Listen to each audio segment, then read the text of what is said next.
Please welcome with your massive round of applause from the Outcome Mastery Coach, Mr. Jitesh Khedia and Manoj Kumar.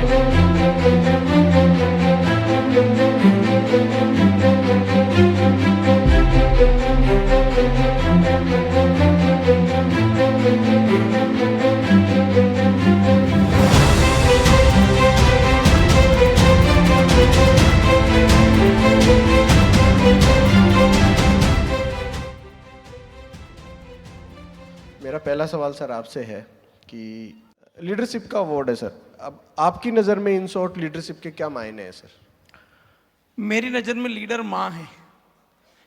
Leader वो है, मैं हमेशा बोलता हूँ leadership का मतलब है ये इवेंट है, यहाँ पे कोई आपको ना बताए फिर भी आप अपनी जिम्मेदारी समझ के वो सारा चीज कर डालो, उसी का नाम है लीडरशिप।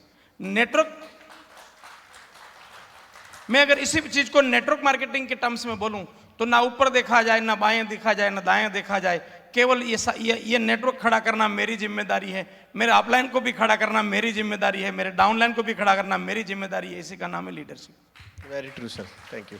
यही सवाल सर मैं आपसे पूछना चाहूँगा कि सर आपकी नज़र में लीडरशिप के क्या मायने हैं, आप क्या एड ऑन करना चाहेंगे सर? क्योंकि आपका, मैं छोटा एक्सपीरियंस नहीं है सर, 24-25 साल आपको इंडस्ट्री को सर्व करते हुए हो गए मनोज सर, और आपकी नज़र में क्या एक लीडरशिप है सर? आप खुद एक लीडर हैं इंडस्ट्री के लिए। जी, लीडरशिप एक रिस्पॉन्सिबिलिटी है, जिम्मेदारी है। बिकॉज जैसे हमारे पेरेंट्स, इन्होंने बहुत अच्छा काम मैं पेरेंट्स कहूँगा। बिकॉज जब आप किसी के को प्लान दिखाने के लिए जाते हैं, किसी से बात करते हैं, तो उसके सपने, जैसे अभी गुप्ता जी ने बोला, और मैं थैंक यू कहना चाहूँगा गुप्ता सर का। मैं इनके साथ एफडीएससी में नॉर्थ इंडिया का प्रेसिडेंट भी रहा और बहुत कुछ सीखा सर से, और अभी भी 2 दिन पहले आशीर्वाद लिया सर से। तो रिस्पॉन्सिबिलिटी, जिम्मेदारी, जैसे पेरेंट्स हम खुद भूखे रह जाते हैं लेकिन बच्चों को कोशिश करते हैं कि उनको अच्छे से अच्छी सर्विसेज, अपनी कॉस्ट से ज़्यादा उनको फैसिलिटीज़ दें, एजुकेशन दें। वैसे ही एक जो अच्छा लीडर होता है वो अपना पेट काट के भी, यानी कि उसका चेक अगर मान लीजिए 1-1.5 लाख रुपए का भी आ रहा है तो वो कोशिश करता है कि वो पूरा का पूरा, और बहुत लोगों ने ऐसा किया तभी वो यहाँ तक पहुँचे हैं कि उन्होंने लोगों को बनाया है। तो जो अपनी चीज़ें अपने लोगों में देखे, अपनी टीम में देखे, वही सच्ची लीडरशिप है। जैसे हमारे पेरेंट्स देखते हैं, वो अपना दुख तकलीफ नहीं देखते, उसके बावजूद उनकी सेवा करते हैं। मैं उसमें एक लाइन जोड़ देता हूँ, लीडरशिप का मतलब है सामने वाले के लिए मजबूरी होना, चॉइस ना होना, आपको उसको लीडर मानना पड़ेगा। Very true sir, very true. जी, नेक्स्ट क्वेश्चन है सर, आप भी इंडस्ट्री से, आप सेम मतलब आप लीडर रहे, आपने कंपनी में काम किया, वाई ट्रेनर, फिर ट्रेनिंग में क्यों आए? एक्चुअली ट्रेनिंग इंडस्ट्री में क्यों? बहुत सारी चीज ऐसी है कि आपकी डेस्टिनी कोई और तय करता है।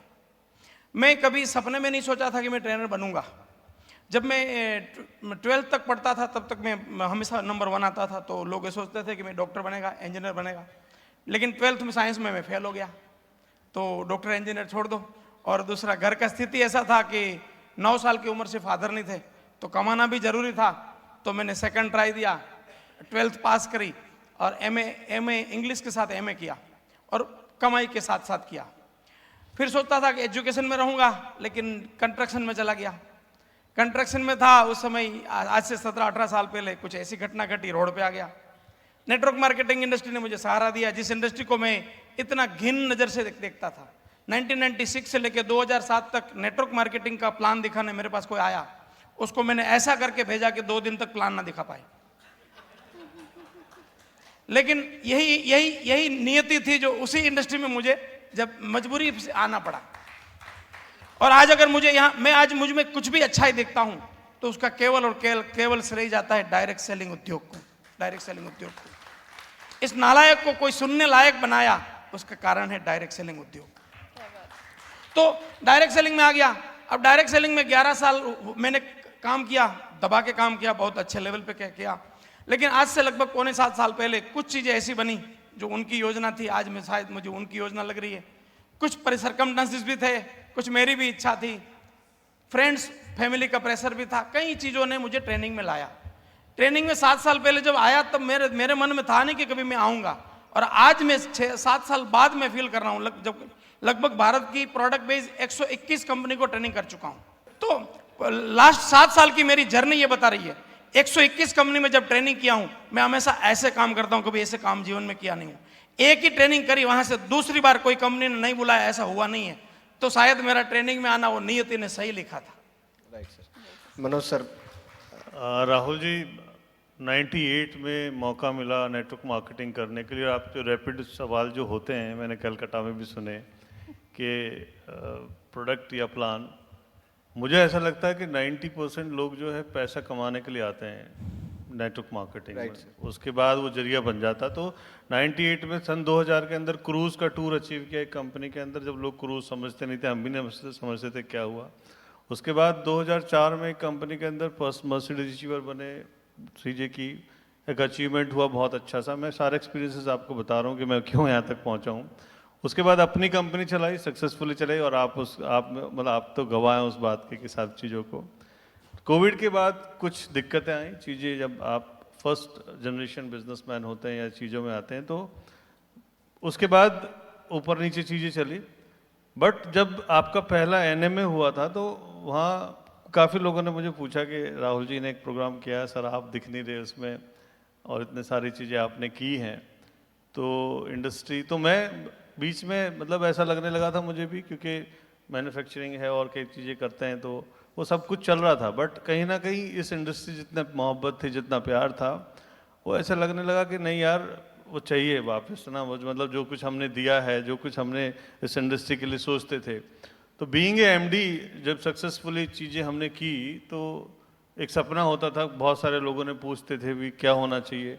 तो इस इंडस्ट्री ने, जैसे गुप्ता जी और हम सब लगे हुए हैं, आप भी काफ़ी कुछ कर रहे हैं, तो ऐसा लगता था कहीं ना कहीं जो हमने एक्सपीरियंसेस लिए हैं, अभी से अच्छा समझो कुछ, कि एक टाइम ऐसा था कि एक बहुत बड़ा अमाउंट का चेक मुझे आ रहा था, मर्सिडीज़ पे सफ़र कर रहा था, उस टाइम एक डिसीजन लिया, और कंपनी छोड़ना, कंपनी बदलना, दोनों के पहलू। सर ने कहा, अभी सर बात कर रहे थे पीछे, कि भाई कंपनी बदलना, कई बार ऐसा होता है कई लोगों को, कंपनी के MDs को भी अकल दिलाने के लिए कंपनी बदलना, किसी ना किसी को बलिदान देना पड़ता है, और मैंने वो बलिदान शायद मुझे लगता है दिया, ताकि लोगों को ये पता लगे, कि लोगों की थॉट ऐसी थी उस टाइम में, मैं सुन रहा था पीछे बैठे बैठे, कि ये आदमी, इसने कभी इतने लाख रुपए का चेक देखा नहीं, कहाँ जाएगा। तो मतलब ये जो थॉट प्रोसेस जब कंपनी भी चल जाती, तो दिमाग MD का खराब हो जाता है, और MD का मतलब ही ये होता है मेंटली डिस्टर्ब, है ना, तो उसको सेंटर पे लाना भी जरूरी है।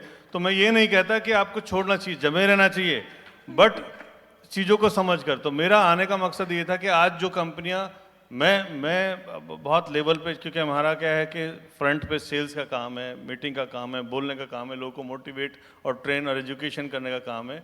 84 BLTW, आप उसके गवाह हैं Rahul ji, basic leadership training workshop. तो उसमें हम नए बच्चों को कैसे वो बोलना सीखेगा, कैसे टाई बांधेगा, वो सब सिखाते थे। तो 84 मैंने की, और साल में 4 होती थी, वो आपको पता है उसका। तो वो एजुकेशन, मुझे लगता है, मैं अभी एक ट्रेनिंग प्रोग्राम करने के लिए गया, जब मुझे लगा कि नेटवर्क मार्केटिंग से हम थोड़ा सा ओझल हो गए हैं, लोग हमें पहचान नहीं रहे, या हम कुछ कंट्रीब्यूट करना चाहते हैं। आप यकीन मानिएगा, आज से 4 महीने पहले, क्योंकि मेरे को 2 महीने प्रोफेशनली ट्रेनिंग में आए हुए हैं, मैं एक अच्छे स्नेह देसाई जी के एक ट्रेनिंग प्रोग्राम में गया, जीरो लाइव्स बन के, कि हम देखो से दुनिया में चल क्या रहा है, कैसे लोग क्या कर रहे हैं, 2 करोड़ 10 करोड़ रुपए कमा रहे हैं। तो मैं वहाँ पर गया, मैं 7 दिन तक सिर्फ सुनता रहा उनको, मैंने कुछ नहीं बताया कि मैं क्या करता हूँ, क्या नहीं करता।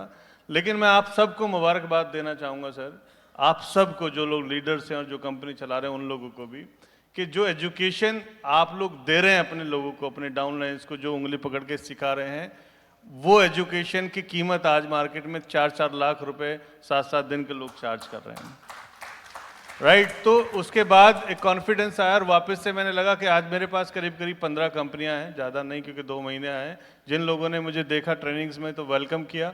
और उन लोगों को जो एजुकेशन, जो हम चाहते हैं कि ये कंपनी बड़ी बने, क्योंकि बड़े तो बड़े हैं ही, लेकिन सभी, गुप्ता जी ने कहा कि जो नए आएंगे तो नया बड़ा कैसे होगा। तो जो कंपनियां अभी चल रही हैं, उनको जो मेरे खट्टे मीठे एक्सपीरियंसेस हैं as a MD, as a trainer, as a achiever, वो मेरी एक किताब है डायरेक्ट सेलिंग के ऊपर, 2016 में बेस्ट सेलिंग है वो अमेजन के ऊपर, तो वो एजुकेशन बुक मैंने लिखी। तो मेरा कहने का मतलब क्या है, अब हर कंपनी को, जितनी भी कंपनी हिंदुस्तान में चल रही हैं और जितने भी लोग इस इंडस्ट्री के अंदर हैं, उन सबको मैं अपनी सेवाएं 25 साल की देना चाहता हूँ। एक मैसेज मैं चाहूँगी आप दोनों अपनी तरफ से हमारी ऑडियंस को दें आज, कि आने वाली जो डायरेक्ट सेलिंग है उसके लिए कैसे तैयारी करे एक direct seller? Sir direct selling industry जैसे पहले हम लोग और गुप्ता जी हम सब लोग जाते थे तो सच में चोरों की नज़र से लोग देखते थे। मैं एक वाक्य बताता हूँ, गुप्ता जी उसके गवाह हैं। हम संसद में जब गए थे तो सचिन पायलट जी मंत्री थे और उस टाइम पे उन्होंने आके पूछा, पहला सवाल ये था उनका कि आप MLM से हैं डायरेक्ट सेलिंग से हैं? तो हमने कहा सर हम डायरेक्ट सेलिंग से। तो कहते फिर तो ठीक है। आप समझिए ये हालत थी कि एक मिनिस्टर को नहीं पता कि MLM और डायरेक्ट सेलिंग में what is the difference between. तो मैं आपको बताना चाहूँगा, अगर सरकार विवश हो गई है मिनिस्ट्री बनाने के लिए, रूल्स बनाने के लिए, रेगुलेशन बनाने के लिए, आप यकीन मानिएगा कि आने वाला फ्यूचर जो है बहुत ब्राइट है। अपने यहाँ पर वो फ्लैप लगा लीजिए और जिस भी कंपनी के साथ, क्योंकि आपने सोच समझकर जो है डिसीजन लिया, किसी कंपनी को चुना है, किसी लीडर को चुना है, इधर उधर मत भटकिए, क्योंकि हर साल कोर्सेज नहीं बदलता आदमी कॉलेज में। इसलिए एक कंपनी को पकड़ के और डट के अपने सपनों को, और एक चीज बताना चाहूँगा लास्ट में, वो ये कि खुद से प्यार कीजिए। जिस दिन अपने आप से प्यार करने लग जाओगे तो आपके सपने बड़े होने लगेंगे और अपने लिए अच्छी अच्छी चीजें आप हासिल करते चले जाओगे। Thank you very much. Deepak Bajaj ji ने 5 वर्ड दिए थे आज स्टेज से, उसमें उसका दूसरा वर्ड था मैसिव एक्शन। तो इन्होंने बोला मैसेज दो। तो डायरेक्ट सेलिंग उद्योग के में मैसिव एक्शन होगा कब? मैसिव एक्शन तभी होगा जब परसेप्शन क्लियर बनेगा। इस उद्योग को देखने की नजर बदलेगी, और नजर कब बदलेगी? जब सही इनपुट लिया जाएगा। हम सबका दुर्भाग्य है कि इस उद्योग के बारे में हम डिटेल में इनपुट लेने के लिए रेडी नहीं है। हम अपने जूनियर केजी सीनियर केजी के बच्चे को पूरे साल पढ़ाने के लिए तैयार है, लेकिन उतना सिंसियरली हम इस उद्योग का इनपुट नहीं लेते। जब तक इनपुट नहीं लेंगे उस प्रकार का परसेप्शन नहीं बनेगा। जब तक उस लेवल का परसेप्शन ना बने कभी मैसिव एक्शन हो ही नहीं सकता। और इस उद्योग को मैं इस उद्योग को ऐसा मानता हूं कि नेटवर्क मार्केटिंग, जिसके पास कोई संसाधन नहीं है या संसाधन है उसको वो रिस्क लेना नहीं चाहता और खाली 2 हाथ से काम करना चाहता है, 18 घंटा काम करना चाहता है, तो उनके लिए दुनिया का एकमात्र बिजनेस है जो अपनी जिंदगी को टेलर मेक किया जा सकता है। Thank you very much. Gupta ji के लिए और आप लोगों के लिए 4 लाइनें बोलना चाहूँगा। गाना सुनाओगे सर? कि गाना तो कभी और सुनेंगे। नेपाली में। कि आंधियों से न बुझूं ऐसा उजाला हो जाऊं। ये गुप्ता जी को मैंने काम करते हुए देखा, बहुत करीब से हम साथ रहे हैं, और राहुल जी को भी बहुत टाइम से मैं देख रहा हूँ मेरे साथ रहे हैं। कि आंधियों से न बुझूं ऐसा उजाला हो जाऊं, वो जो नवाजे तो जुगनू से सितारा हो जाऊं, मुझको ऐसी सिफत दे मौला, कोई प्यासा नजर आए तो मैं दरिया हो जाऊं, मैं दरिया हो जाऊं। ये इंडस्ट्री के लिए काम करता है। Thank you very much. Thank you.